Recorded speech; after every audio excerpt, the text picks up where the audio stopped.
Labdien!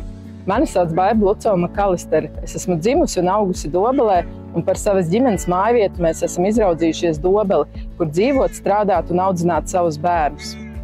Lai cilvēks justos labi vietā, kur viņš dzīvo, ir svarīgi, kā strādā lietas viņam apkārt, cik iespējām bagāta ir vide un pieejamo pakalpojumu klāsts. Man ir svarīgi, lai bērniem tiktu nodrošināta mūsu novadā kvalitatīva izglītība, lai ir pieejama un dažāda interešu izglītība, un lai ģimenēm ir pieejami saturīgi brīvā laika pasākumi.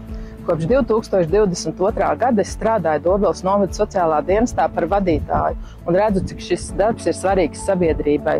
Sociālais dienests sniedz atbalstu un pakalpojumus iedzīvotājiem, kad viņi ir nonākuši grūtībās, un risinājums ir vajadzīgs pēc iespējas ātrāk. Mēs turpināsim strādāt pie esošo pakalpojumu pilnveidošanas un pieejamības palielināšanas un strādāsim pie jaunu sociālo pakalpojumu un atbalsta instrumentu attīstīšanas.